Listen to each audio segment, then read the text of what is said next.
Donc, on a un temps restreint et on ne reviendra pas de ce fait sur ce qu'est l'épilepsie en tant que telle.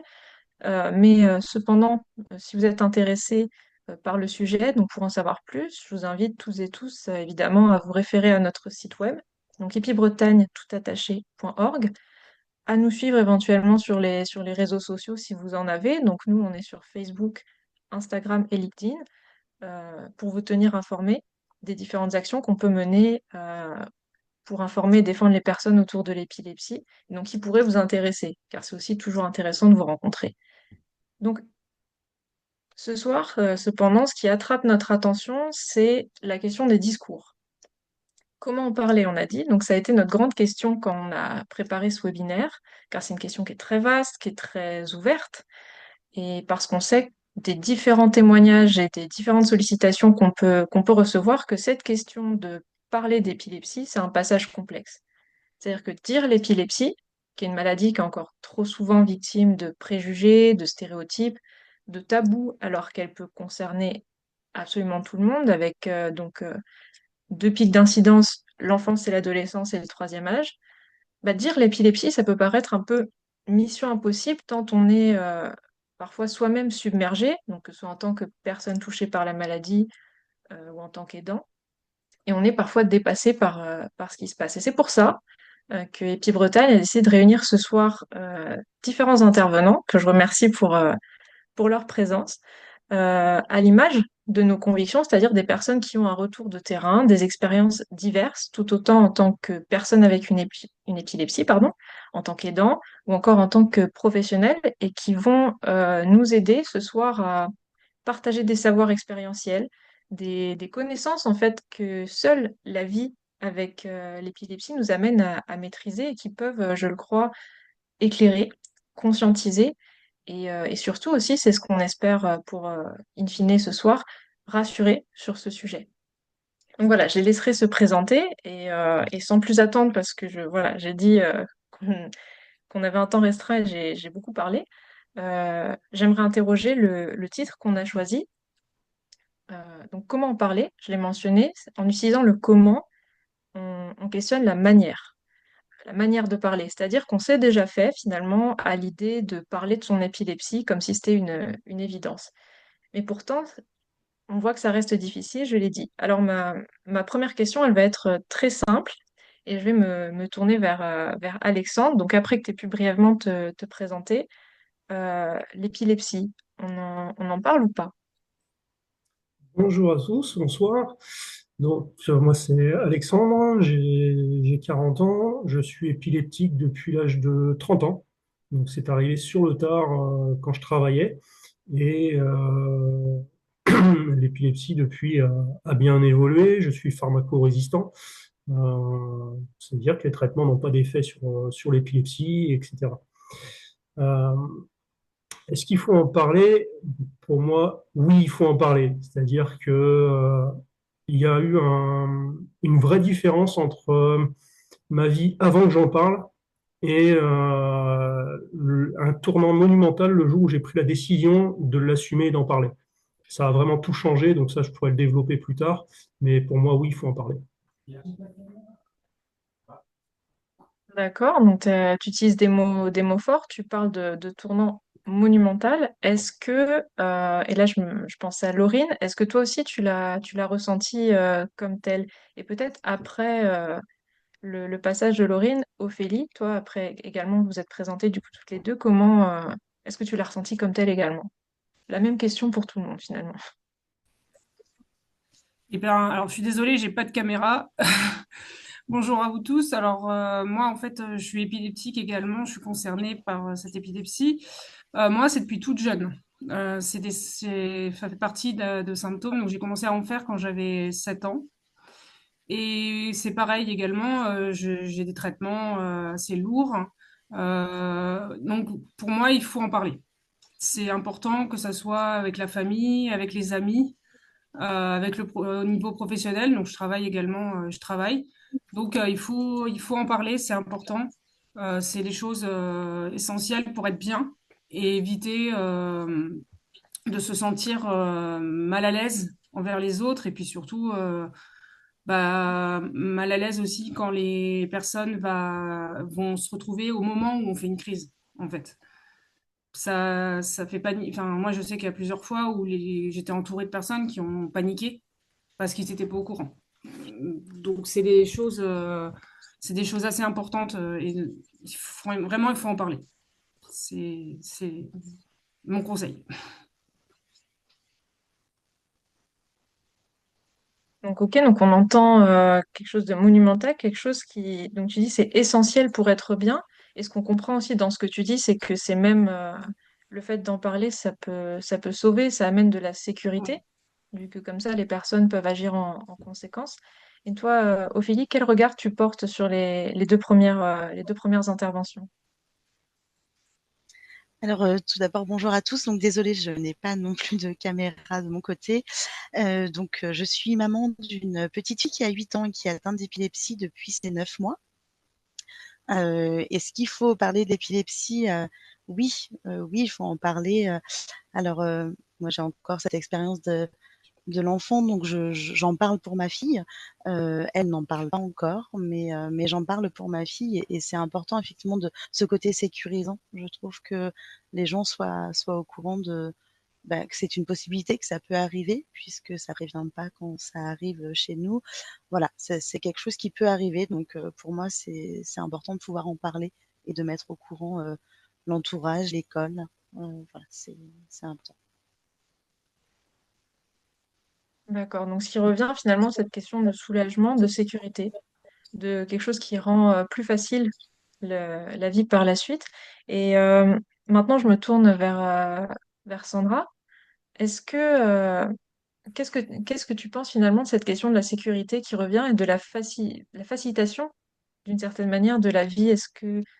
Quel est toi ton regard, sachant que par rapport aux trois premières interventions, et tu nous diras, il est un peu plus particulier. Bonsoir à tous. Alors moi, je suis puéricultrice, je travaille à l'hôpital de Rennes, plus précisément au centre de référence des épilepsies rares.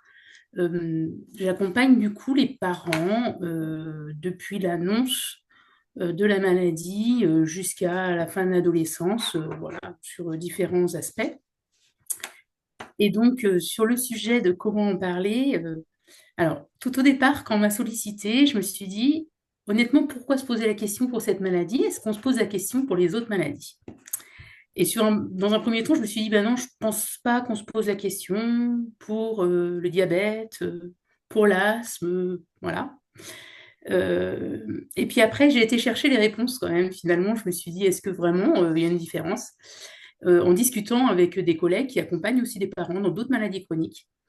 Et, en fait, la différence se fait quand la maladie est visible ou pas. Et finalement, l'épilepsie, comme d'autres maladies chroniques, étant une maladie invisible, c'est là que se pose la question, parce que l'envie est éventuellement, effectivement, de ne pas en parler, puisque ça ne se voit pas en dehors des crises. Et on ne se poserait pas la question des diabètes où on va sortir son lecteur plusieurs fois dans la journée, effectivement.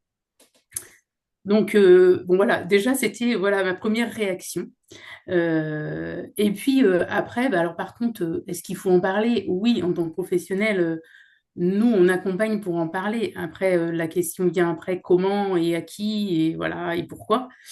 Mais dans un premier temps, en parler parce que, comme vous l'expliquiez tous, la crise, surtout la première crise, l'entourage s'en souvient toujours par ce côté inattendu et, euh, et impressionnant, quel que soit le type de crise. Et du coup, en parler, bah, c'est pouvoir préparer l'entourage à une éventuelle crise et éviter qu'il y ait ce côté trop impressionnant, en fait. Donc voilà, moi je rejoins vos avis de oui, il faut en parler. Alors après, il y a la sécurité aussi, on pourra y revenir, mais déjà aussi pour préparer l'entourage et que ce soit peut-être mieux accepté s'il n'y a pas ce côté inattendu. Tout à fait. Donc on vous sent donc voilà unanime sur l'idée que la réponse est plutôt positive quand on dit est-ce qu'on en parle ou pas. Et maintenant, effectivement, on bascule. Et tu t'en as un petit peu parlé déjà, Sandra, sur si on le fait, alors on le fait comment? Et là, on arrive vraiment dans le cœur de notre sujet parce que On sait que l'épilepsie, et je l'ai esquissé un peu dans mon propos liminaire, c'est à la fois une maladie comme une autre, et en même temps perçue, et Sandra le disait, vraiment complètement à part par rapport aux autres pathologies invisibles, aux autres handicaps invisibles qui existent. Parce que, et c'est ce qui est un peu bizarre d'ailleurs, parce que c'est une des maladies qui est sur lesquelles il y a eu des recherches, mais déjà dans l'Antiquité et que sais-je. Donc, mais elle est victime parfois de croyances populaires ou d'un imaginaire collectif plus ou moins faussé qui persiste.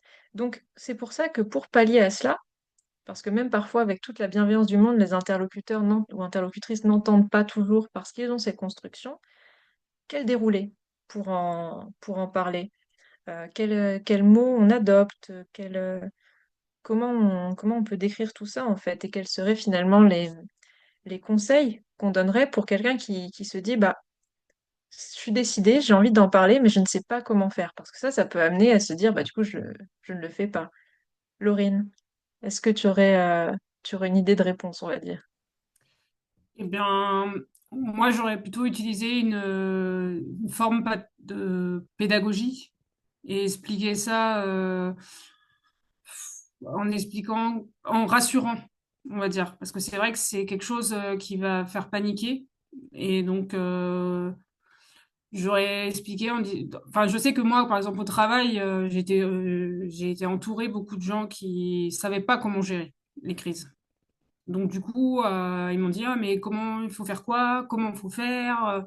Alors, du coup, je leur ai dit, pas de panique. Voilà, si je fais une crise, premièrement, il faut faire comme ci. Deuxièmement, il faut faire comme ça. Donc, c'est plutôt en leur expliquant un peu sous forme de protocole et leur dire, voilà, c'est quelque chose qui fait plutôt peur en visuel ou à l'instant, mais c'est pas quelque chose parce que tout de suite les gens pensent que c'est quelque chose de contagieux, quelque chose un fléau, on va dire.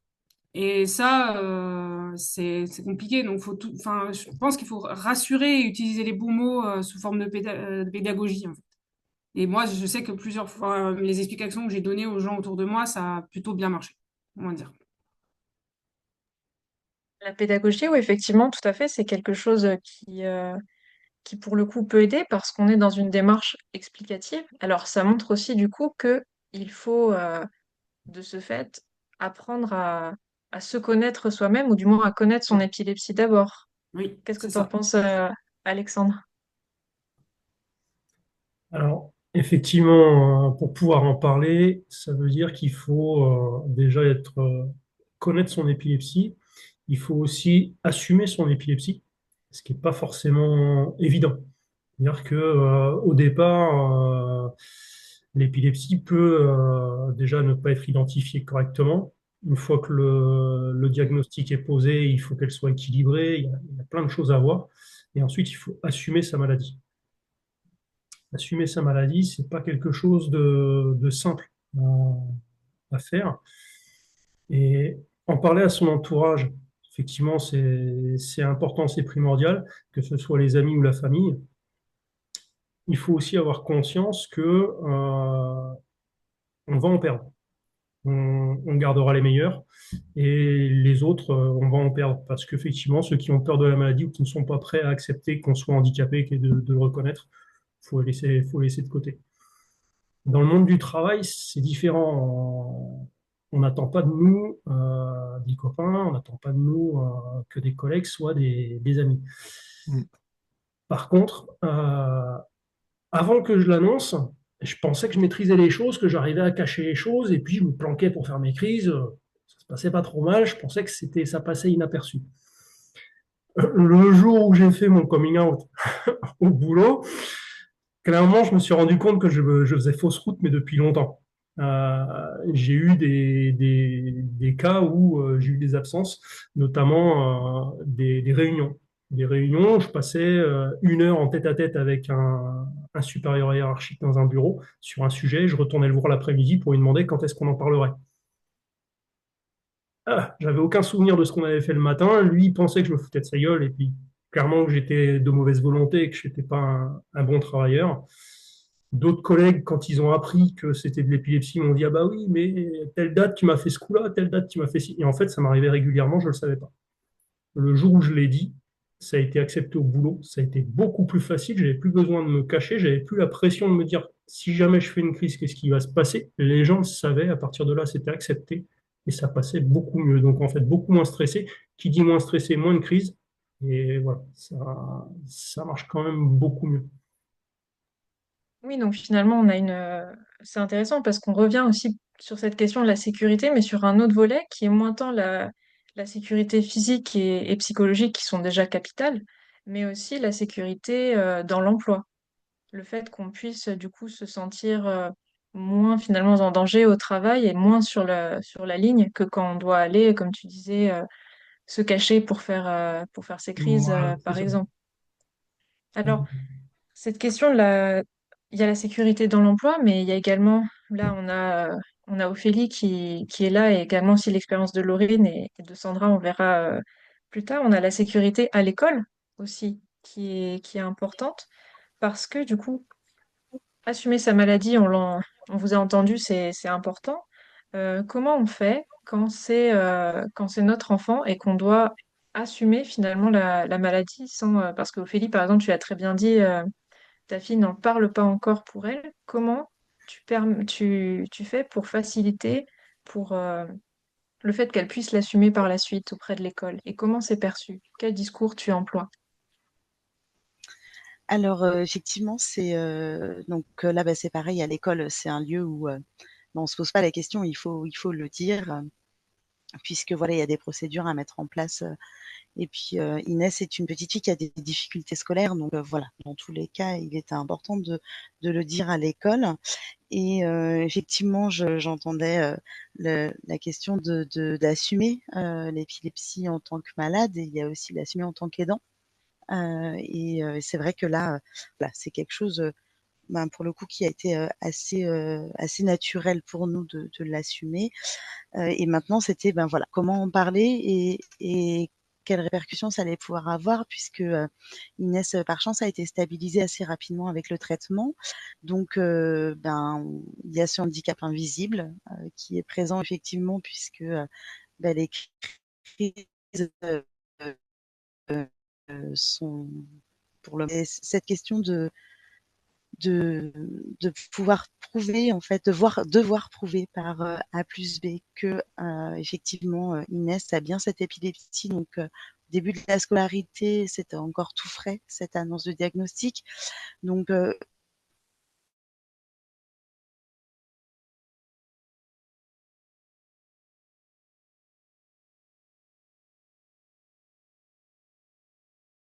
j'en parlais aux instituteurs qui utilisaient aussi beaucoup de pédagogie. Moi, je sais que l'enfant et l'épilepsie, ce qui avait permis de pouvoir les prêter aussi, aux instituteurs, et qu'ils puissent aussi avoir un œil, différent sur la maladie, qu'ils puissent en apprendre un petit peu plus. Et on a pu aussi travailler avec, une institutrice, sur, comment en parler aux camarades aussi, puisque, ben, voilà, on ne sait jamais si ça arrive, elle préférait que les enfants soient au courant de cette maladie. Donc il y avait un livre qui était très bien fait, sur l'épilepsie, sur le public des enfants. Donc du coup, elle avait utilisé ce livre-là. Et c'est vrai que voilà, c'est vraiment le fait de devoir le rappeler de temps en temps, régulièrement lors des équipes éducatives, de pas oublier en fait que même s'il y a plus de crise depuis un moment, l'épilepsie est toujours là, et que, il faut toujours avoir ce point de vigilance quand même en fait. Tout à fait. Donc finalement, ça rejoint à la fois le fait d'assumer et la notion qu'évoquait Laurine de la question de la pédagogie, tout en étant rassurant et tout en trouvant finalement un moyen pour que les connaissances se diffusent.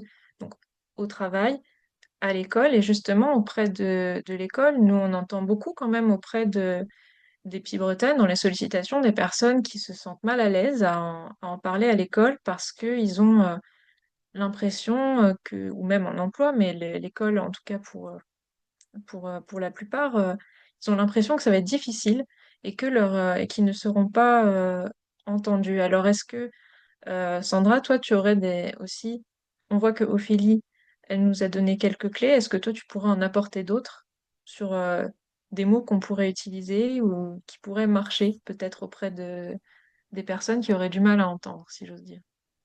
Alors, je ne sais pas s'il y a vraiment des mots à utiliser. Ce qui est certain, c'est que c'est vrai qu'en pédiatrie, la question ne se pose pas tellement. Les parents en parlent en général à l'école. Après, au-delà de l'école, la question se pose dans les sports, dans les activités extrascolaires. Souvent, il se pose la question, est-ce qu'on doit en parler? Euh, par peur que l'enfant soit mis de côté, hein, la stigmatisation qui existe encore. Il faut être honnête que quelquefois, quand même, ils sont quand même mis à l'écart encore. Euh, alors après, face à ça, il ne faut pas hésiter à faire appel aux associations de patients, aux structures d'appui. Alors nous, en pédiatrie, par exemple, moi, ça m'arrive de me mettre en rapport avec des écoles pour expliquer ce que c'est l'épilepsie, pour expliquer qu'il n'y a pas de raison de mettre l'enfant à l'écart. Il ne faut pas hésiter à être accompagné parce que en tant que parent, ça peut être lourd à porter ça. Cette explication, devoir défendre la place de son enfant, même si on est certain qu'il faut en parler, voilà, c'est bien d'être accompagné parce qu'il n'y a pas des mots, disons, qu'il faut faire en fonction de la personne en face. Bah, de la même façon que moi, j'en parle pas de la même façon avec tous les patients que je rencontre. Je pense qu'en fonction du professionnel, enfin, de l'école ou au travail, hein, faut réussir à voir ce que la personne elle est capable d'entendre pour voir jusqu'à où on va dans l'explication.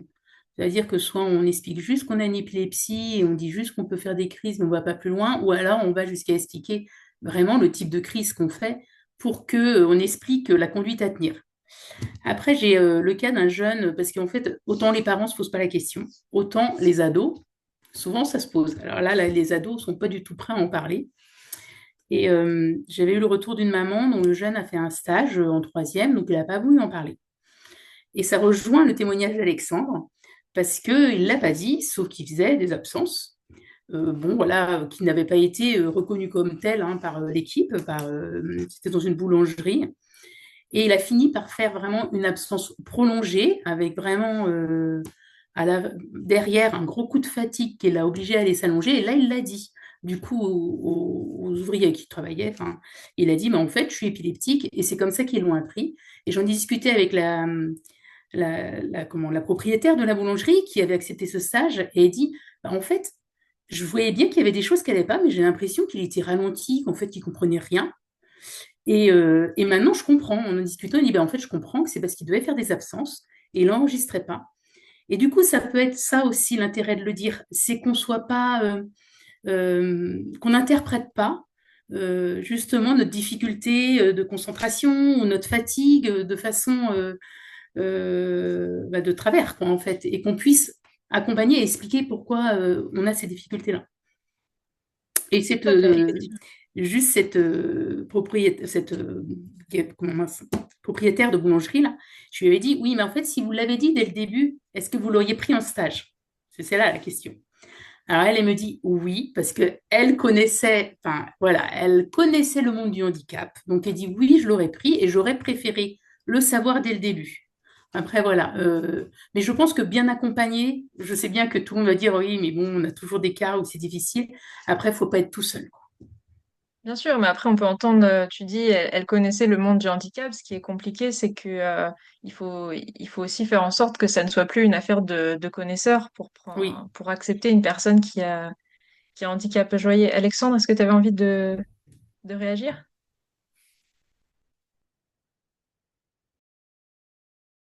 Oui. Oui, je peux. Effectivement, moi, j'ai plusieurs expériences au niveau de la scolarité. Euh, sur des actions que j'ai pu faire avec EPI Bretagne, j'ai eu des jeunes collégiens qui sont venus me voir pour en parler parce que l'école leur demandait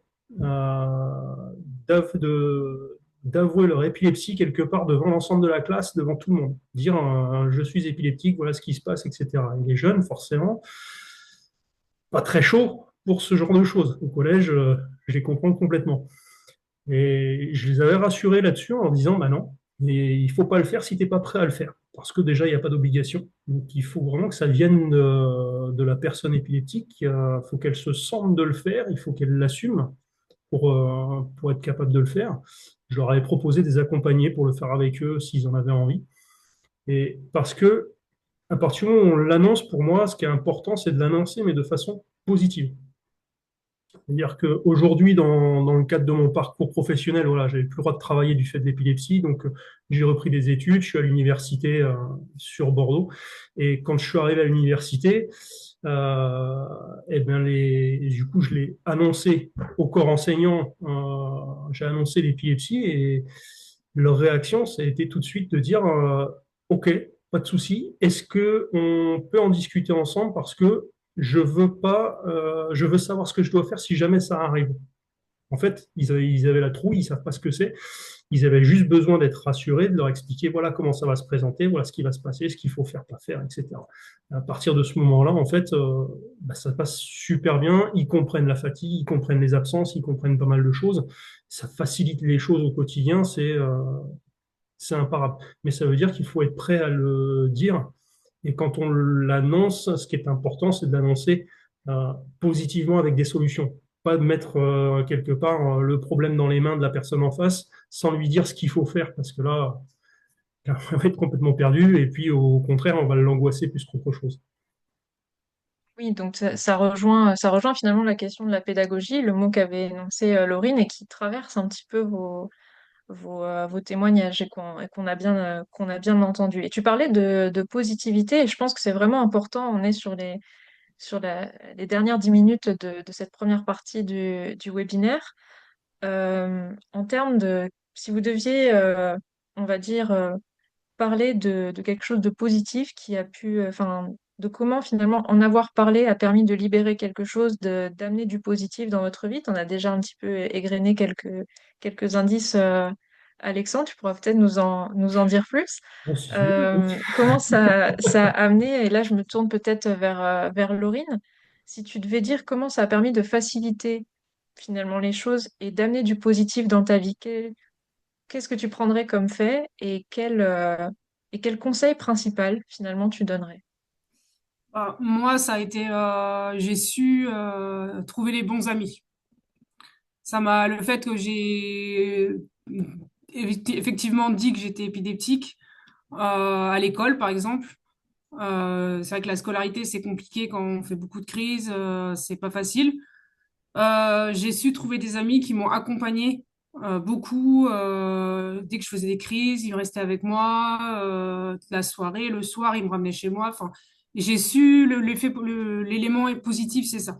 J'ai trouvé des amis et que j'ai encore aujourd'hui. Et ça, c'est très cher. Et franchement, c'est l'élément positif. Après, en effet, au niveau professionnel, je me sens quand même plus légère quand c'est annoncé, enfin quand on l'annonce à l'employeur. Alors, c'est pas évident aussi de le dire, de le mettre la forme, mais voilà, c'est quand même on se sent plus léger et on sent du soutien. Après, ça dépend encore des services, etc. Mais on sent le soutien tout en n'étant pas vu comme quelqu'un de mis dans une case avec marqué handicapé, pourquoi il fait pas comme ça, pourquoi il fait pas bien le travail, pourquoi il a pas fait, pourquoi il m'a pas écouté. Voilà, les gens s'adaptent en fonction aussi. Donc vraiment, c'est légèreté au travail et avoir des bons amis et ça, j'oublierai pas. C'est vraiment. Ça, ça donne quand même beaucoup d'espoir parce qu'on sait aussi que quand on est bien entouré, la vie est toujours beaucoup plus simple. Ouais. Et quel mot tu emploierais finalement pour pour décrire l'épilepsie? Quel mot tu as employé autour de toi? Euh, ouais, Pour expliquer un peu à gros traits ce que c'était, si j'ose dire. bah absence, trou de mémoire. Parce que quand moi je fais pareil, je fais des absences longues et quand je revenais, je savais plus où j'étais, je savais plus qui j'étais, je savais plus quel jour on était. Et je sentais vraiment comme si j'avais pris un coup de bâton vraiment sur la tête, un coup de marteau. Et donc j'aurais dit un gros trou, ouais, un gros trou de mémoire, une absence longue. Donc c'était des absences, plus de mémoire. Mais après ça revient, mais c'est ouais, ouais. C'était plus les mots comme ça. J'expliquais vraiment en absence que j'étais pas là, quoi. Mais voilà, c'est plus dans ces termes-là que j'utilisais. Mais après, autour de moi, ils se sont habitués, ils ont su que quand je répondais pas 2, 3 minutes, enfin, quand je répondais pas tout de suite, c'est qu'il y avait il y avait un souci, quoi. D'accord. Donc, merci beaucoup. Et Bah, Ophélie, toi, même question. Comment ça a pu amener du positif? Qu'est-ce que tu prendrais comme cas un peu, on va dire, représentatif de cette positivité que ça a amené et quels mots tu utilises, in fine, parce qu'on est là aussi sur la question du discours. Quels mots résonnent le plus avec les gens quand tu expliques, quels mots tu emploies et voilà, c'est ouvert. Alors, je dirais que moi, le côté positif que j'ai pu trouver à un moment donné, c'est dans la prise en charge d'Inès. Inès a un retard de langage et il a fait que je contacte une orthophoniste assez rapidement pour faire un bilan. Et il a juste. Alors, j'ai appelé une première orthophoniste, une seule, qui m'a répondu tout de suite et qui m'a demandé pourquoi je la contactais. Donc, je lui ai expliqué que je me posais des questions sur le langage de ma fille, que je ne trouvais pas évoluer du tout. Et elle me dit bah, est-ce qu'il y a des soucis de santé, quelque chose? Et donc là, je lui dis bah oui, c'est une petite fille qui a été diagnostiquée épileptique. Et là, elle m'a dit d'accord, donc on n'attend pas. La semaine prochaine, je vous donne rendez-vous, on fait le bilan et je la prendrai en charge. Et c'est vrai que de pouvoir être entendu comme ça aussi du corps médical, bah, je trouve ça important. C'est vrai que ça a beaucoup joué dans le suivi d'Inès. Donc, c'est le côté positif que je retiendrai. C'est vraiment d'avoir eu un suivi qui a été extrêmement rapide de son retard de langage pour Inès. Ensuite, les mots-clés, quand j'ai eu à en parler au tout début, c'est vrai que Inès faisait des crises quand même assez atypiques. Elle était inconsciente 40 minutes après la crise. Donc c'était vraiment au début j'ai vraiment expliqué en fait comment se passaient les crises, comment ça commençait, ce qu'il fallait faire. J'ai vraiment été dans l'explication assez profonde auprès de notre entourage. Même pour l'école, hein, c'était pareil. J'expliquais vraiment étape par étape comment ça se passait. Ensuite, là, vu qu'il y a plus de crise, je parle plus trop de celles qui sont passées. Par contre, effectivement, je parle quand même de maladies qui n'a pas disparu, de vigilance surtout. Je dirais que c'est le mot vigilance que je retiendrai. D'accord, très bien. Et toi, Alexandre? Et ensuite, Sandra, si tu veux rebondir par la suite sur les trois témoignages. Alors, j'ai pas de mots qui me viennent particulièrement là. En fait, j'en ai parlé naturellement le jour où je me suis senti prêt à en parler. C'est vrai qu'il y a eu une grosse différence parce que quand j'ai été diagnostiqué, mon ex-femme qui était infirmière a demandé le divorce. Enfin, j'ai passé 5 ans dans la rue et quand j'ai assumé mon épilepsie et que j'en ai parlé, ça m'a permis de sortir de la rue. Mon employeur, du coup, a pris les mesures qui allaient bien pour m'accompagner à passer le bac, à reprendre des études aujourd'hui. C'est-à-dire que c'est lui qui me finance pour être 3 ans dans les études pour avoir un bac plus 3, ce qui est super important de sa part. Et tout ça, sans en parler, en fait, ça serait pas venu. C'est venu parce que quand j'en ai parlé positivement. Au lieu de lui donner un problème, je lui ai amené des solutions. Et finalement, par rapport à un salarié qui avait des soucis, qui ne comprenait pas, qui n'identifiait pas forcément et à qui il ne savait pas trop qui il avait affaire, il a vu en moi quelqu'un d'honnête, quelqu'un de franc avec lui. Et du coup, il m'a fait confiance. Il m'a fait confiance, il me fait toujours confiance d'ailleurs. Et ça, pour le coup, c'est super positif. Donc, plutôt que d'amener un problème à l'employeur, à l'école ou à qui que ce soit, il faut simplement arriver avec une solution. Oui, j'ai ça, mais c'est pas la fin du monde et voilà ce qui va se passer, voilà comment ça se passe. Et puis, pour vous, il n'y a pas de souci, quoi.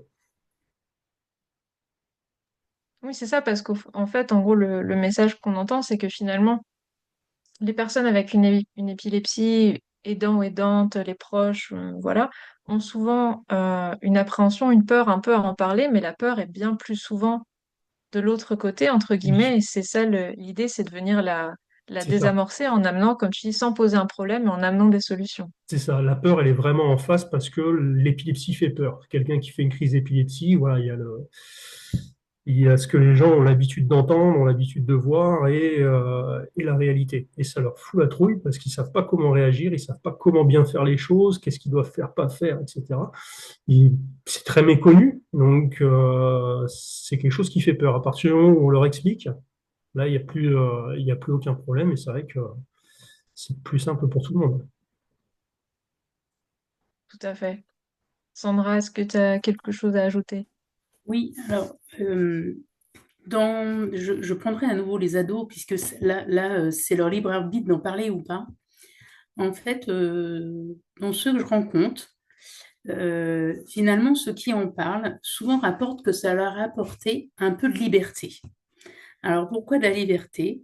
C'est parce qu'ils se sentent accompagnés. Alors par les bons amis, effectivement, ça leur fait faire un tri autour d'eux. Mais quand ils arrivent à identifier un ou deux bons amis qui sont au courant et qui savent quoi faire, eh ben, les parents sont aussi beaucoup plus prêts à les laisser sortir, à aller dormir chez la copine, parce que tout le monde est au courant. Et souvent, en fait, vraiment, je remarque que ceux qui veulent pas en parler sont souvent euh, très isolés à la maison et n'arrivent pas à sortir de chez eux. Enfin, je prends en général, hein, bien sûr, c'est pas tout le monde. Mais vraiment, ceux qui en parlent, j'ai vraiment l'impression que ça leur apporte la liberté parce qu'ils sont accompagnés. Ça leur permet aussi de se rendre compte que finalement, telle fille du collège ou du lycée, en discutant, eh ben, elle aussi elle a une épilepsie et qu'elles avaient, voilà, toutes les deux restaient de leur côté. Et ça permet de rencontrer du monde, en fait. Il y en a certains ados qui me disent, bah, en fait, j'ai rencontré du monde comme ça. Donc voilà, il y a des fois où ça peut être très positif d'en parler. Et puis, comment en parler? Bah, alors après, à chacun de trouver les mots. Je rapporterai juste un ado qui m'avait dit bah, qu'il avait beaucoup d'humour. Et lui, il avait dit, oh, bah, moi j'explique, c'est simplement que j'ai des neurones qui fonctionnent beaucoup trop bien et ils veulent tous fonctionner en même temps, donc ça fait des crises. Voilà, donc, j'avais trouvé ça sympa. Très bien. Du coup, on aura entendu que finalement, l'idée, c'est de s'assumer, c'est de pas avoir honte ou peur, même si effectivement, c'est toujours quelque chose de complexe, de difficile, comme à l'image de l'épilepsie, mais que en parler, finalement, c'est un geste vers du positif. Et je crois qu'on vous aura bien entendu là-dessus. Donc, je vous remercie vraiment tous les quatre pour vos témoignages qui ont permis, je l'espère, d'éclairer les personnes qui nous écoutent. Et puis maintenant, bah, on va passer à la deuxième partie du webinaire. Donc, vous avez pu, si vous pouvez, si vous voulez, poser vos questions dans le chat, ou sinon, je ne sais pas, ça je vois avec Marie-Christine, peut-être oralement aussi. Mais là, je vois Oui, oui, tout on à a fait. déjà une. Benoît voulait témoigner. Benoît, j'ouvre ton micro. C'est très gentil. Bonsoir à tous. Je vais me présenter. Moi, je suis un professionnel de l'épilepsie. Je fais de la recherche. Je fais de la recherche à Rennes. Et je voudrais apporter un témoignage qui est complémentaire de ce que j'ai pu entendre.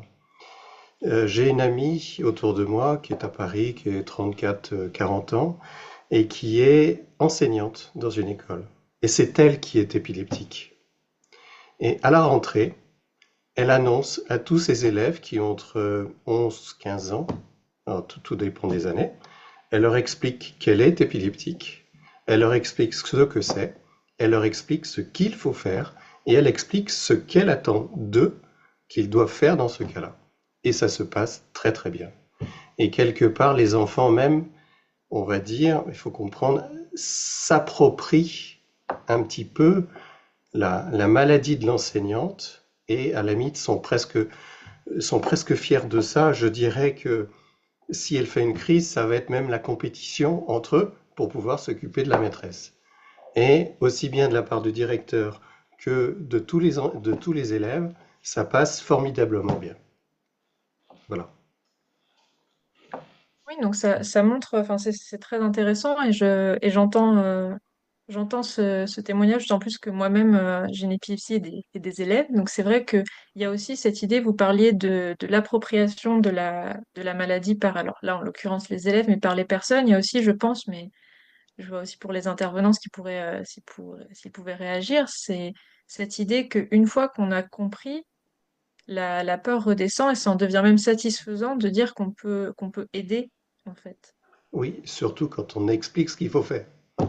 C'est ça. Et au passage, il existe aux États-Unis, dans les écoles, alors c'est pas beaucoup répandu, mais ça existe, des petites plaques signalétiques un peu à l'image des en cas d'incendie, quoi faire, comment évacuer ceci. Et ces plaques expliquent si quelqu'un fait une crise d'épilepsie, voilà ce qu'il faut faire.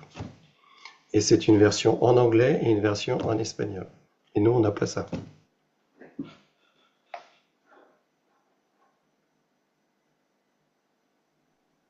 Ce serait bien utile pourtant.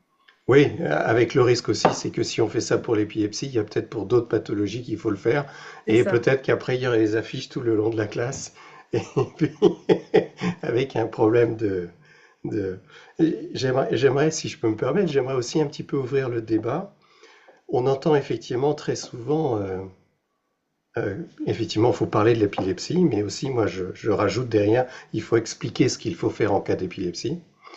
Euh, je n'ai jamais entendu de ma vie quelqu'un qui tienne le discours il ne faut pas parler de l'épilepsie.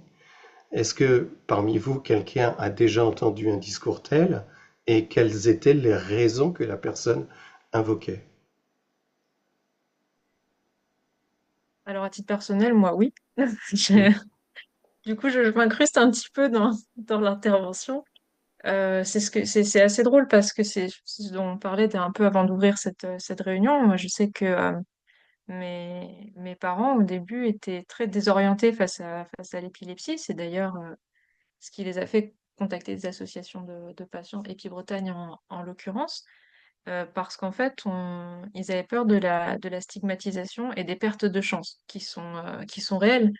Et donc, quand vous êtes enfant, vous écoutez vos parents parce que vous-même, vous comprenez pas forcément toujours très bien ce qui vous arrive. Euh, je pense enfin, c'est ce que disait Sandra, les discriminations et enfin, stigmatisation, en tout cas au niveau du handicap, quel qu'il soit, elles sont réelles maintenant. Je pense qu'il n'y a pas tellement de gens qui disent il ne faut pas parler d'épilepsie, mais il y a des gens qui disent beaucoup il faudrait ne pas juste pas en parler, ça ne devrait pas être un sujet. Je pense que c'est aussi débattable en fait. Mais j'entends ce que vous dites. Je ne sais pas si quelqu'un veut réagir. Je me permets du coup de réagir à la question, enfin à ce débat. Je me suis posé la question à un moment donné si moi-même je devais en parler ou pas quand il a fallu trouver une assistante maternelle pour ma fille. Au début, j'en parlais et en fait, je me suis heurtée à plusieurs refus d'assistante maternelle qui, bah voilà, qui soit ne recevaient pas d'enfants handicapés, enfin en situation de handicap du tout, ou soit à qui l'épilepsie faisait peur et du coup me disait ben non, je ne vais pas prendre en garde votre fille. Et en fait, fut un temps où je me suis posé la question, je me suis dit, bah, est-ce que je dois vraiment le dire? Et puis en fait, si la question ne doit pas se poser. Et j'ai fini par assumer et fini par trouver une assistante maternelle. Mais effectivement, il y a des périodes de la vie et des situations où on peut se poser la question. Après, jamais, moi, je l'ai entendu par contre face à moi, personne ne m'en a déjà, enfin, m'a déjà fait cette remarque. Moi, je vais poursuivre du coup. Je suis assez d'accord sur le fait que c'est pas un sujet. C'est-à-dire qu'à partir du moment où on en parle, j'ai déjà eu des réactions où c'est plutôt bon bah c'est bien, on le sait maintenant. C'est pas quelque chose que l'on affiche, c'est pas quelque chose que l'on met sur le devant de la scène. Et là-dessus, je suis totalement d'accord. C'est-à-dire que les gens sont au courant. Maintenant, le débat est clos. Ils savent, ça s'arrête là et c'est plus un sujet. Il faudrait aussi rajouter quelque chose, c'est que l'épilepsie, à la différence de beaucoup d'autres maladies, c'est extrêmement polymorphe. Et lorsqu'on cherche à parler d'épilepsie, il y a effectivement des gens qui sont en institut médicalisé, qui sont incapables de marcher. Puis il y a aussi des gens pour lesquels ça se voit absolument pas. Et donc c'est un grand écart qui est terrible et c'est très compliqué de parler d'épilepsie. Parce que si on dit que c'est très handicapant, il y a des gens qui vont dire c'est pas vrai, regardez, moi je me porte très bien, je le vis très bien. Et puis si on dit bah c'est pas handicapant, eh ben, c'est vrai que d'autres personnes sont lésées. Et donc c'est Après, aussi une ça, des grosses difficultés de l'épilepsie, ça. bien sûr. Après, ça amène sur la question de l'adaptation de la prise en compte par le milieu ordinaire du caractère polymorphe de l'épilepsie. Et ça, c'est un sujet peut-être éventuellement qu'on abordera par la suite parce que c'est à la source de beaucoup de maux de personnes qui peuvent nous solliciter. J'aimerais bien avoir le regard de Madame Marie Ouareau qui est avec nous et qui est psychologue au niveau de l'ERE. Qu'est-ce que vous inspire les propos qui sont échangés sur le moment?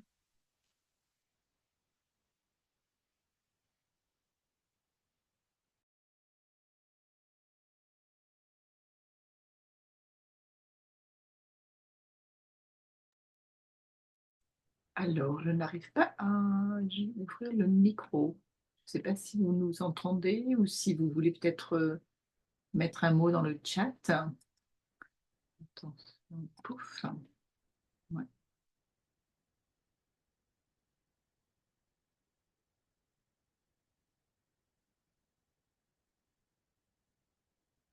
Non, peut-être pas. Peut-être pour rebondir sur ce que disait Benoît, l'hétérogénéité de la maladie et mettre ça en avant, je pense que ça, c'est vraiment une avancée des 10 dernières années pour avoir travaillé ensemble au sein du Comité national de l'épilepsie. C'est vrai que entre les médecins, les associations de patients, vous les chercheurs, les directeurs d'établissement, on a pu développer dans ces 10 dernières années ce langage commun, en fait, hein, de dire vers les pouvoirs publics, puisqu'il s'agissait d'avoir une meilleure prise en charge sanitaire des personnes concernées. Il s'agissait aussi pour nous de faire ouvrir les droits, hein, donc à la fois côté maladie et côté handicap. Mais le fait qu'on allait à plusieurs voies, les proches aidants, les personnes directement concernées, les médecins, les chercheurs, les établissements et services spécialisés, dire c'est une maladie hétérogène, il peut y avoir des troubles associés ou pas, on peut aller dans la déficience ou pas. Ben voilà, ça a déjà été une grande avancée d'essayer d'un petit peu de spécifier de quoi on parlait. Le fameux discours de dire qu'il n'y a pas l'épilepsie, mais les épilepsies, quoi.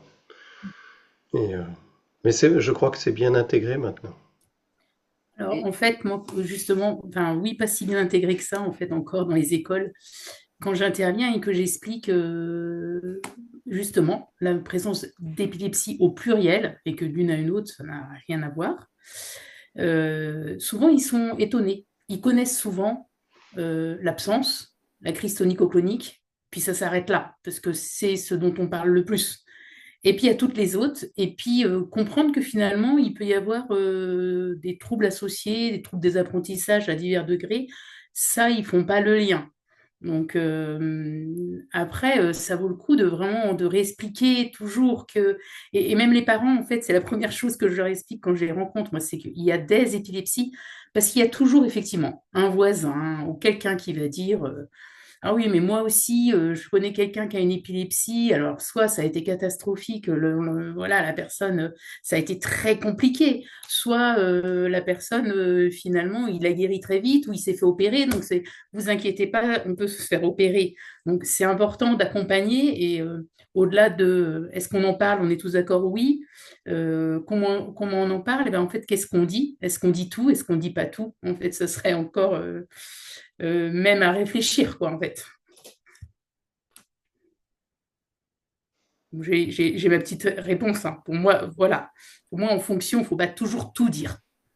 Parce que c'est là, si on dit tout, où la stigmatisation apparaît beaucoup plus. Donc, en fait, je dirais que moi, c'est ce que je conseille aux parents, c'est de dire ce qui est important pour la sécurité.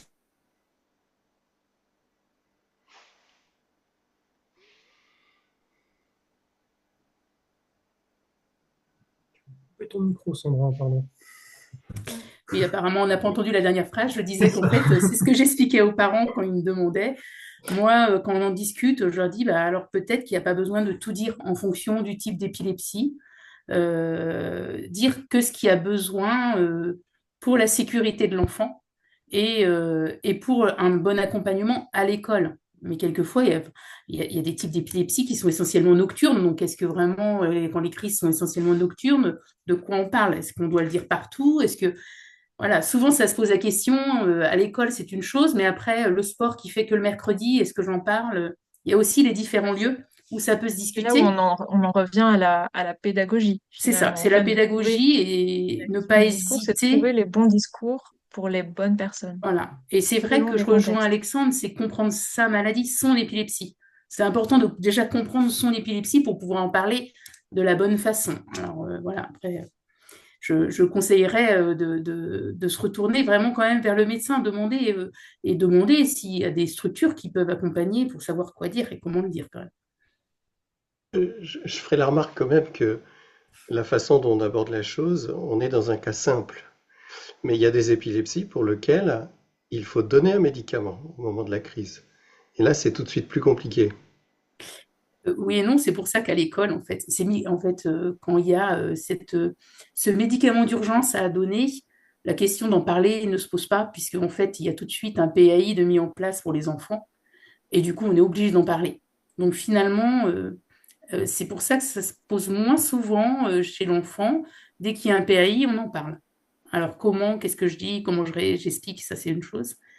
Après, c'est quand il n'y a pas de PAI, pas de bucolame, c'est là où la question se pose. Et Oui, puis c'est là que les parents se posent la question, en tout cas. bah, il y a ces questions-là, sur les questions d'ouverture de PAI, sur le respect des PAI aussi par les équipes pédagogiques qui impliquent d'avoir déjà fait de la pédagogie au niveau de l'école. Donc, c'est des débats qui sont multiples. Je rejoins ce que vous dites. C'est des cas simples qu'on prend, mais finalement, c'est une question très, très vaste. Et en fait, on pourrait faire un séminaire complet sur les discours autour de l'épilepsie, mais je ne pense pas que vous ayez autant de temps devant vous. On arrive sur les 3 dernières minutes. Je vois qu'il y a eu justement donc, quelques petits messages dans le chat. Alors, effectivement, Madame Marie Roireau qui répond, qui dit en parler peut effectivement permettre aux autres de comprendre chaque personne et son épilepsie. Malheureusement, il peut y avoir des réticences car parler de la maladie, c'est la faire exister et cela peut être difficile pour la personne qui ne la tolère pas. Alors, c'est vrai que c'est intéressant, ça pose débat parce que est-ce que l'objectif finalement ne serait pas de la faire exister? Et si on ne la tolère pas, je sais pas, est-ce que ça inspire quelqu'un?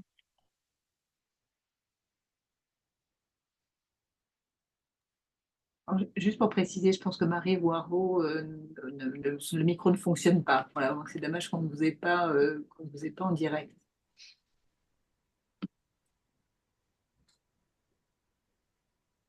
Le fait d'en parler, effectivement, à partir du moment où la première des choses pour moi, c'est vraiment d'apprendre à se connaître. Quand on se connaît, on est capable de rassurer. Si on est capable de rassurer, ça passera forcément bien.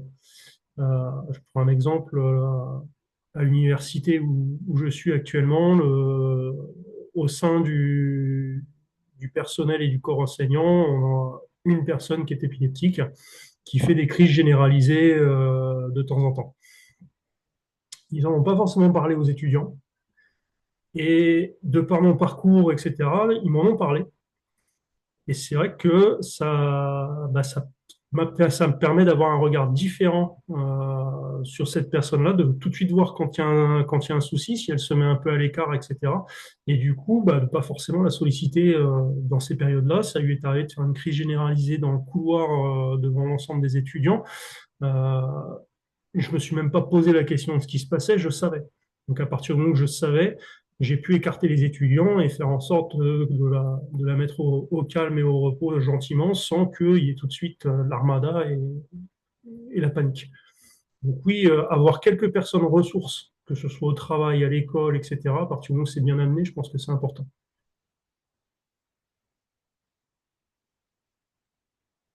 Ton micro est éteint, Marie. Je te vois parler, mais ton micro est éteint. C'est- Pardon. Je disais, c'est d'autant plus important quand on connaît, on l'a dit déjà, au vu de tous les préjugés qui peuvent exister dans l'imaginaire collectif sur les crises d'épilepsie et sur comment les résoudre. Et je mets d'énormes guillemets parce qu'il y a encore tout un tas de croyances populaires qui persistent. Et je me permets aussi de lire un autre message dans le chat du coup de Madame Julie Crène du pôle Ressources Handicap 29 qui incite les familles à en parler et à donner les coordonnées des maisons d'appui. Et donc elle prend l'exemple de Toularouat dans le Finistère, que je pense qu'on est beaucoup à bien connaître. Euh, Si les équipes de crèches ou centres de loisirs et écoles sont inquiètes, c'est essentiel de se centrer sur les besoins de l'enfant avant tout. Tout à fait. Eh bien, nous arrivons, il est 19h01. Je ne Tu sais avais, pas si... pardon Marie, tu avais aussi un commentaire de Flavien Brousseau. Je ne sais pas, Flavien, si vous voulez ouvrir votre Ah, micro. je suis passée à côté. Ouais, qui était Pardon. Ah oui. voilà, je confirme, j'ai déjà entendu qu'une épilepsie ne mérite pas une reconnaissance RQTH. Donc là, on est en effet peut-être dans la méconnaissance de l'épilepsie. Ouais. En général, avec l'appui du médecin traitant, le certificat médical qu'il faut, voire du neurologue, une RQTH passe, même si je sais que d'une MDPH à l'autre, on a parfois des surprises, même au sein de nos 4 départements bretons. Je ne sais pas, Flavien, si vous voulez expliciter, je peux essayer de voir si on peut ouvrir votre micro.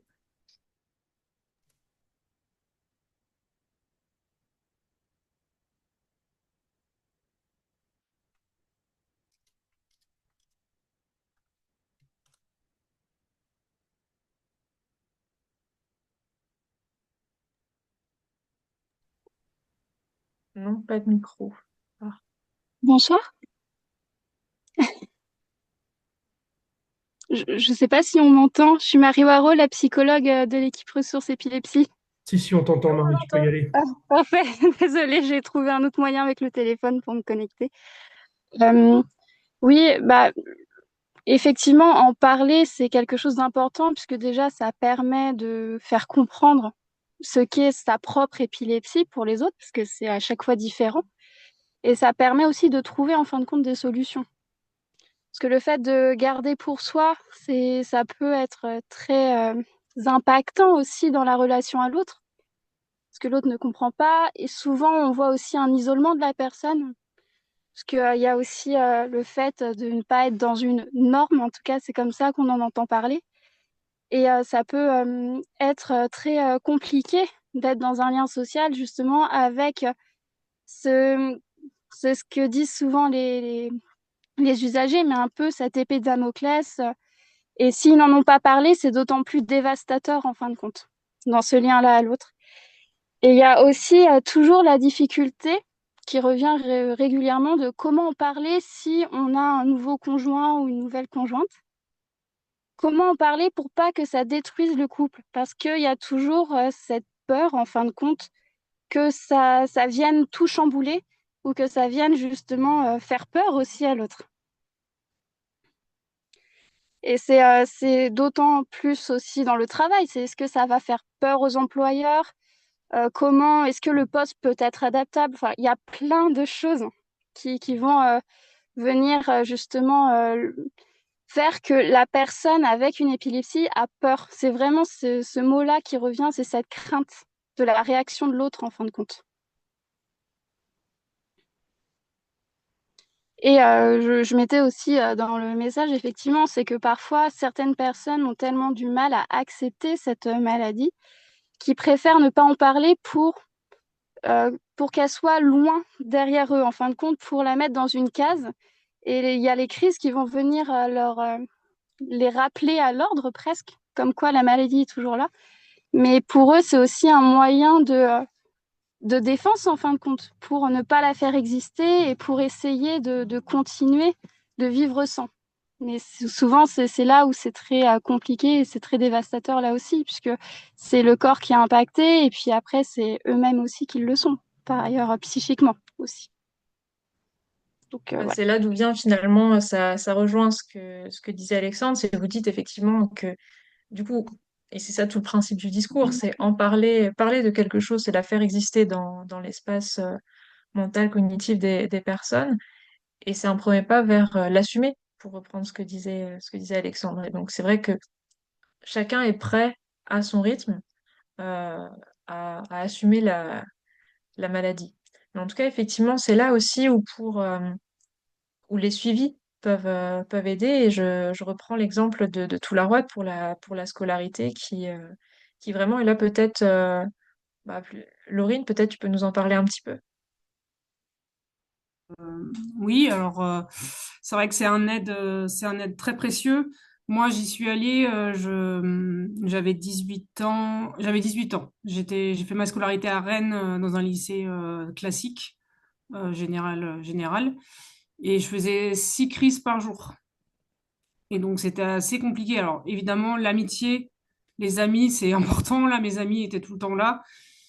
Et je suis partie du coup à Toularoite et là, ça m'a beaucoup aidé vraiment 2 ans là-bas. C'est une aide vraiment précieuse et sincèrement, franchement, je regrette pas. Alors, je suis revenue, j'avais pas, mes crises continuaient encore, mais sincèrement, même au niveau mental et psychologique, c'est vraiment quelque chose précieux, comme disait Madame Waro. Les amis, c'est important. Le fait d'assumer sa maladie, ça aide. Moi, j'ai toujours eu besoin d'assumer ma maladie parce que j'avais l'impression d'être quelque chose, enfin, que c'était très lourd pour moi. Et le fait d'avoir de la famille, des amis qui le savaient, y compris l'employeur après, plus tard, ça m'a libérée.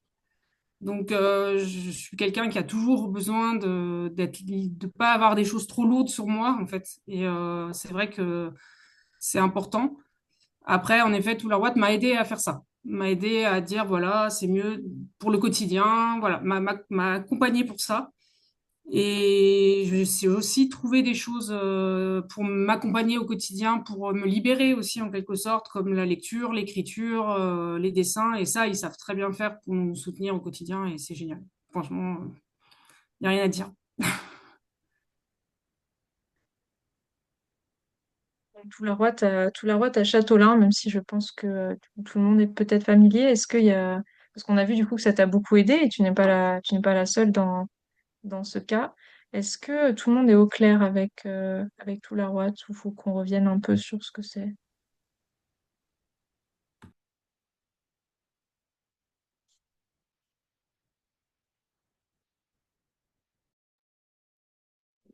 Bonjour. Bonjour. Non, je connais pas bien je suis adhérent également à l'association Épée Bretagne depuis maintenant bientôt 10 ans et je connais pas bien en quoi consiste le centre médico-social ou le lycée à Tolarouette. Pardon. C'est un ITEP, Institut thérapeutique et pédagogique. Alors, je sais pas, est-ce que Laurine, tu veux prolonger ou En est-ce fait, que je oui, continue? c'est ça. C'est un institut thérapeutique qui accompagne les personnes épileptiques, donc des épileptiques, donc différents épilepsies à traiter. Et en fait, D'accord. dans l'établissement, il y a des éducateurs. Donc, les enfants sont là toute la semaine, y compris un week-end sur deux.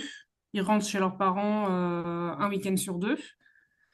Et en fait, ils ont école dans l'institut jusqu'au collège. Par contre, le collège, je crois que c'est à l'extérieur, c'est sur Châteaulin. Mais ils ont classe, donc en fait, ils vivent dans l'institut, D'accord. Voilà. Et ils sont traités, voilà, ils ont des éducateurs spécialisés, ils ont l'école adaptée en fonction des crises qu'ils font. S'il y en a beaucoup, il y a il y a l'infirmerie qui est là avec un médecin tout le temps, voilà. Et c'est un institut qui est vraiment à l'écoute et puis aussi voilà. Et ils vivent ce qui est vraiment bien c'est que c'est un institut où tous les enfants ont la même pathologie et c'est vrai D'accord. entre la petite classe et la terminale, comme disait Hmm. Sandra tout à l'heure, bah il n'y a pas de discrimination du coup parce qu'ils ont tous la même chose. Et donc, il n'y a pas d'isolement. Et ça, on le sent bien, on le ressent bien, parce que moi, j'étais grande, je suis arrivée à 18 ans, mais j'ai eu plein de jeunes avec moi, et c'est encore comme ça maintenant. On voit bien qu'ils sentent, ils sont plus à l'aise, ils sont moins isolés. Et ils nous disaient ça, ils disaient, oui, au moins, vous avez la même chose que moi, vous êtes malade comme moi. Enfin, ils sont, Hmm. contrairement au lycée général ou au collège général, où là, bah, ils sont mis de côté s'ils n'ont pas des bons amis qui les accompagnent, quoi. Voilà, c'est un établissement vraiment spécifique à ça. D'accord, très bien. Je ne sais pas si certains d'entre vous connaissent l'Institut de la Boexière. C'est un peu la même logique, selon moi. Peut-être qu'il y a peut-être des différences, mais qui est présent à la Boexière, en fait, tout simplement, à côté des Rennes. Je ne sais pas si certains d'entre vous connaissent. Ah bah, ça peut être. Personnellement, ça me dit rien. Est-ce que vous pourriez un petit peu élaborer, s'il vous plaît? Non, c'est un institut dans la même logique de l'Institut présent dans le Finistère Nord. Sauf que, pareil, les personnes peuvent être suivies et accompagnées tant au niveau éducatif que scolaire, de la maternelle au lycée, et ils rentrent chez eux un week-end sur deux, notamment. Et dans mes souvenirs, il y a handicap moteur couplé avec une épilepsie. Et pour la majorité, c'est ça. Et vous connaissez le nom d'épileptologue qui travaille là-bas? Ah non, pas du tout. En fait, je connais un ancien éducateur spécialisé qui m'a accompagné notamment au CESA Henri Matisse, qui, on va dire, un service annexe à cet institut médico-social. Mais non, non, je connais pas de. Et il n'y a que des personnes épileptiques ou beaucoup de pathologies différentes? Non, c'est que des. Il y a beaucoup, selon moi, d'handicapés moteurs couplés avec une épilepsie. Pas que de l'épilepsie, ça peut Je pense que c'est ce qu'on être, par appelle exemple, l'IEM, la Bouxière. ça. Et donc, effectivement, c'est plutôt versant quand il y a un handicap moteur associé. C'est plus versant moteur. Mais effectivement, il y a ce côté de scolarisation associé avec. Ouais. C'est exactement ça. Je suis sur leur site internet, là, c'est l'association Ray-le-Roux à la Boissière. Et ils ne font pas que de l'épilepsie, ils ont tout un volet handicap, aussi bien accompagnement enfant que adulte d'ailleurs. Tout à fait. D'accord, bah merci beaucoup. On peut également, j'ai vu il y avait une question de Flavien Brousseau sur les questions, on vous l'a entendu sur la question des RQTH. Est-ce que, donc, parmi les intervenants ou même des personnes ici présentes en général, est-ce qu'il y aurait des, on va dire, des éclairages à apporter sur la question aussi de l'épilepsie et de parler d'épilepsie dans le cadre de l'emploi et aussi de la recherche d'emploi, parce que c'est un sujet autour duquel EpiBretagne a travaillé pendant un moment, et c'est toujours éclairant aussi d'avoir des retours de terrain. C'est un sujet qui était vraiment intéressant d'explorer dans le cadre de recherche d'emploi, quand on avait notre dispositif emploi expérimental et le fait de pouvoir accompagner différentes personnes à différents moments de leur vie selon les épilepsies. Euh, on voit bien que la recommandation de, à minima, en parler avec le médecin du travail, c'était une recommandation qui revenait, d'en parler à des collègues de manière aussi immédiate. Mais c'est vrai que de manière anecdotique, en recherche d'emploi, on a fait face de manière assez répétée à des personnes qui, peut-être comme le disait Madame Warou, n'étaient pas, voilà, ne souhaitaient pas nécessairement voir leur maladie exister et allaient en fait d'échec en échec en ne parlant pas de leur épilepsie, même s'ils ils avaient un risque très important de faire une crise, quelle qu'elle soit. Hein. Ça peut être une absence, on a vu comment ça peut être déroutant, ou alors évidemment une crise généralisée, mais qui n'en parlaient pas même pendant les périodes d'essai. Et avec une probabilité d'en faire pendant une période d'essai assez importante. Et on voyait ces personnes aller d'échec en échec. Et c'était vraiment tout un travail. Et c'est très désorientant aussi pour les professionnels de l'accompagnement, genre Cap Emploi, de pas non plus nécessairement savoir comment faire, le fait que ça dépende d'une personne à l'autre. Donc ça, c'est vrai que ce sont on voit que le handicap est beaucoup plus accepté quand on est déjà dans l'emploi. Et je pense qu'Alexandre, d'une certaine manière, tu nous as bien expliqué pourquoi, pour toi, ça avait pu se dérouler bien mieux. mais c'est quand même très compliqué pour les gens qui sont en recherche, en fait. Et qu'est-ce qu'ils font? Est-ce qu'ils en parlent? Voilà. Bien sûr, il faut mettre en avant ses compétences lors de l'entretien, pas sa maladie. En même temps, c'est important de pouvoir bénéficier d'une RQTH. Enfin, c'est vraiment là où c'est particulièrement complexe. Effectivement, dans la recherche, c'est plus complexe. Moi, je l'ai dit, bah, c'était pas de la recherche d'emploi, c'était de la recherche d'une université pour m'accueillir, donc lors des entretiens. La RQTH, effectivement, est très importante. Euh, j'ai eu pas mal d'épileptiques qui hésitaient à en faire la demande, ne serait-ce qu'en faire la demande. Il faut absolument le faire dans le sens où, si on l'a, à partir du moment où on a la RQTH, ça ne veut pas dire qu'on va s'en servir. Pendant 10 ans, je m'en suis pas servi, je l'avais, oui, c'est bien, elle était là, et dans un placard, elle servait à rien.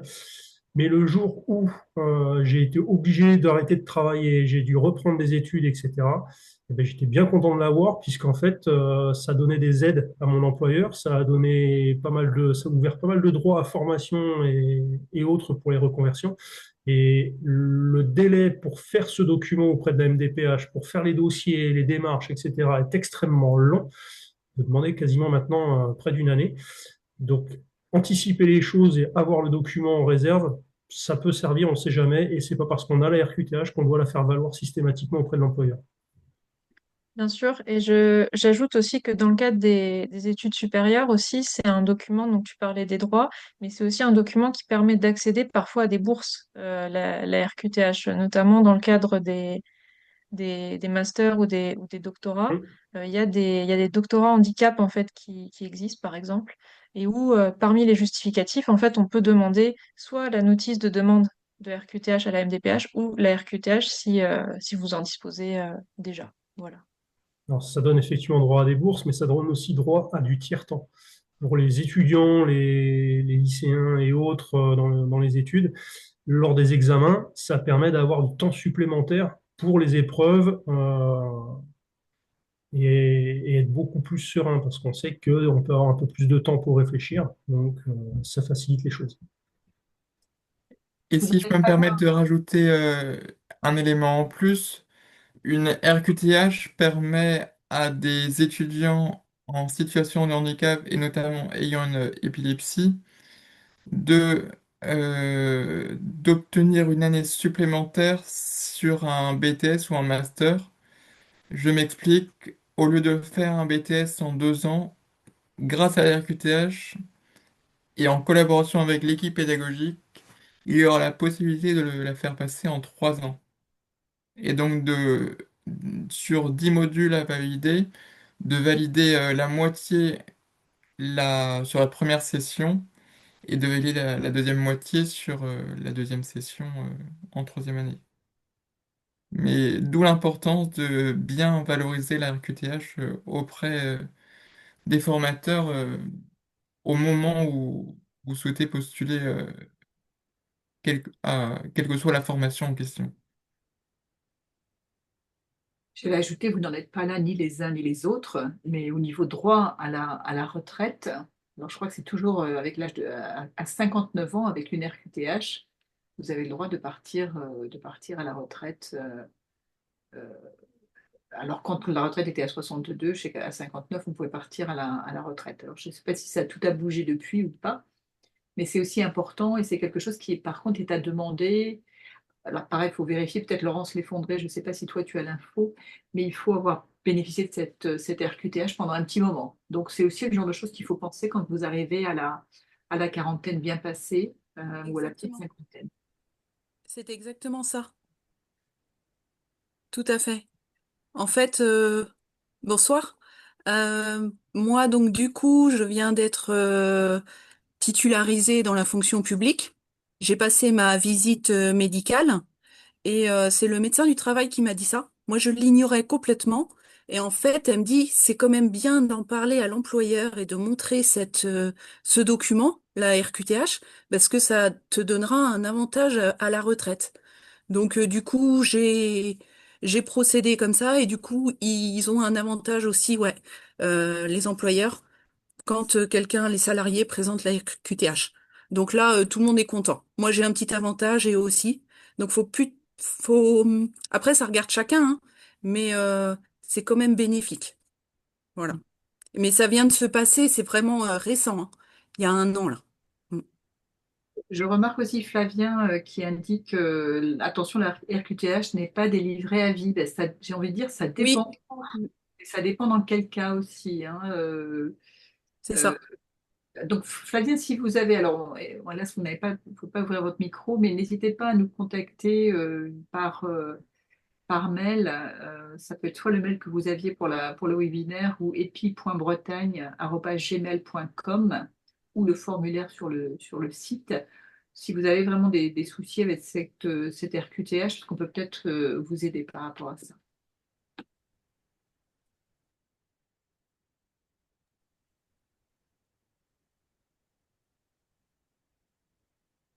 Oui, c'est ça, où il y a aussi, sinon, pour le... Ah non, RQTH, pardon, j'allais dire...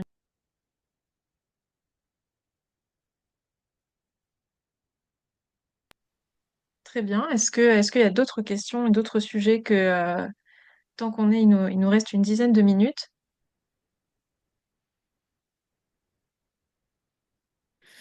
L'info complémentaire que je dois rajouter, c'est que une RQTH peut passer en durée indéterminée, notamment lors d'une revalorisation la revalorisation du 80% et de la reconnaissance handicap. Moi, en tout cas, c'est ce qui s'est passé la dernière fois. D'une, c'est passé en indéterminé comme ça, et c'est vrai que ben, vis-à-vis de l'employeur, c'est une sacrée garantie. Et de ce fait, vous n'avez pas eu de problème à vous faire entendre. Vous n'avez pas fait face à des refus ou des choses comme ça. Ça vous a permis d'être plus à l'aise dans l'emploi, vous diriez? Euh, Ben, c'est passé en CDI juste quand officiellement, quand j'étais pris en CDI, quelques semaines, mais ça ne m'a pas empêché de signer mon CDI, le fait c'est, c'est paru après, en fait. La- le- L'information m'est parue après avoir signé le CDI, en fait, pour être plus clair. D'accord. D'autres questions?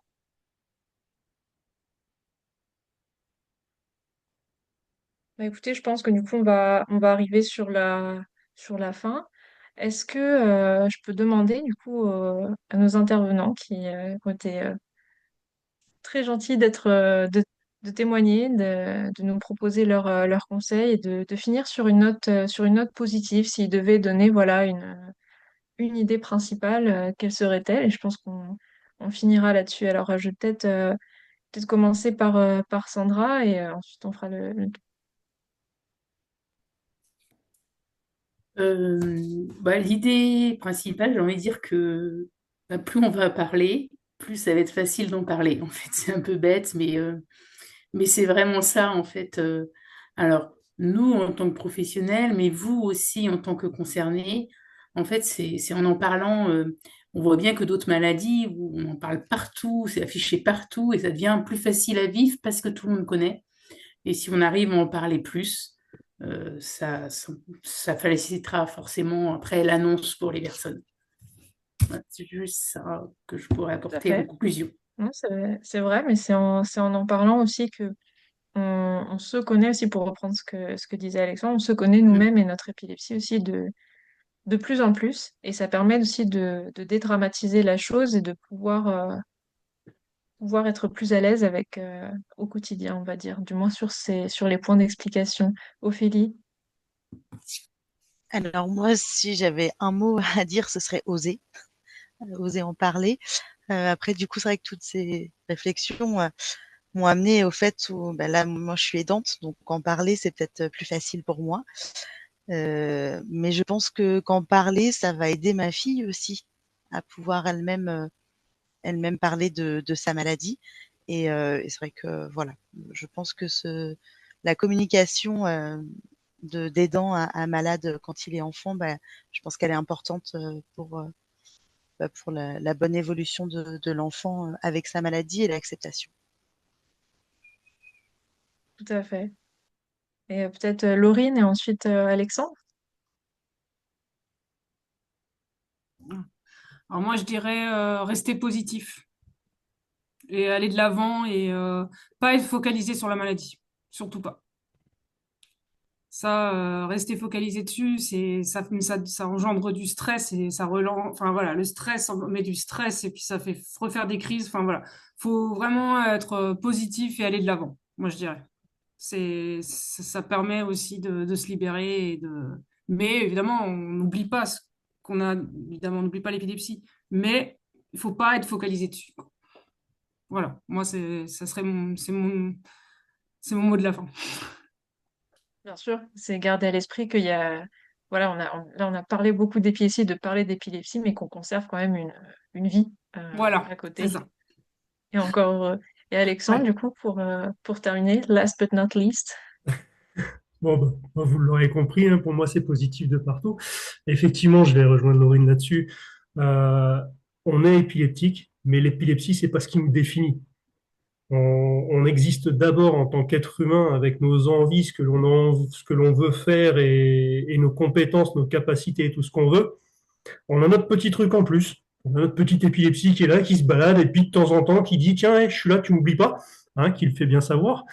Pour autant, ça ne veut pas dire que nous ne sommes que des épileptiques. Non. Donc l'épilepsie en parler, oui, positivement, et puis avec des solutions pour pas faire peur aux gens, et puis que ça apporte des choses, que ce soit constructif. Par contre, bah, c'est pas elle qui nous définit, donc une fois qu'on en a parlé, on la laisse de côté, on l'oublie, et puis tant qu'elle nous embête pas, et bah, tout va bien, quoi. Exactement. Bah, merci beaucoup pour ces mots de la fin qui donnent, je crois, beaucoup d'espoir et de positivité. Et ça, c'est vraiment ce dont on a besoin. C'est d'essayer de conscientiser la maladie tout en évitant de la dramatiser. Et j'espère que ce soir aura pu un petit peu éclairer certains, rassurer, aider, apporter un petit quelque chose en tout cas. Et donc je vous remercie vraiment toutes et tous d'avoir pu vous rendre présents. Et si vous avez aimé ce format, bah, restez connectés auprès des Pieds Bretagne. Merci à tous. Merci à tous. Merci, bonne soirée. Merci. Bonne soirée. Bonne soirée. Au revoir. Au revoir.